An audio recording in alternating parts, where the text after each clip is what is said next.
5 machines, some legendary, some cult favorites, are either confirmed gone, rumored dead, or hanging on by a thread. And honestly, a couple of these caught me off guard. Let's get into it.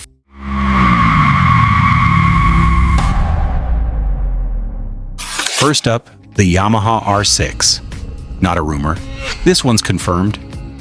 In July 2026, Yamaha Japan opened final order windows for the last ever YZF-R6 Race, and the very last unit rolls off the line in February 2027. If you grew up watching super sport racing, you know what this bike means.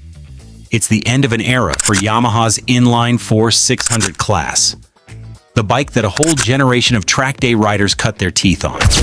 Next, the Suzuki SV650. This is the bike that's been someone's first big bike for literally 25 years. Simple, cheap, reliable, and an absolute cult favorite in the beginner and club racing scene. In 2026, it got pulled from UK showrooms. It just couldn't meet new emissions rules. Suzuki hasn't ruled out a comeback, but they're not promising anything either. Right now it's in limbo, and that might be worse than a clean goodbye. Number 3 is a weird one. The Kawasaki Ninja H2. It's not disappearing exactly.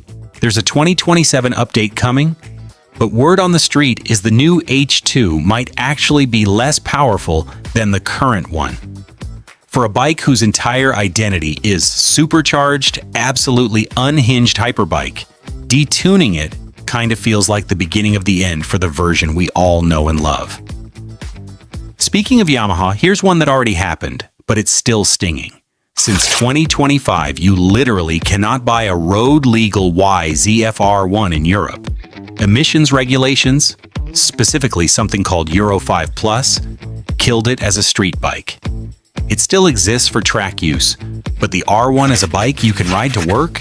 Gone. And honestly, this is the same regulation that's putting pressure on everything else on this list. Keep that in mind. And the last one might be the most ironic. Harley just announced the classic air-cooled Sportster 883 is coming back in 2027. Great news, right?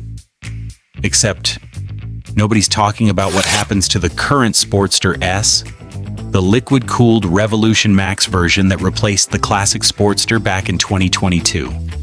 Reports are saying its spot in the lineup literally isn't guaranteed, so we might be watching a bike get replaced by the exact bike it replaced. Wild. So that's 5 bikes riding a very blurry line between gone, going, and maybe. Which one hits hardest for you?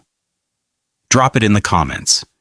And if you've owned any of these, I want to hear the stories. See you in the next one.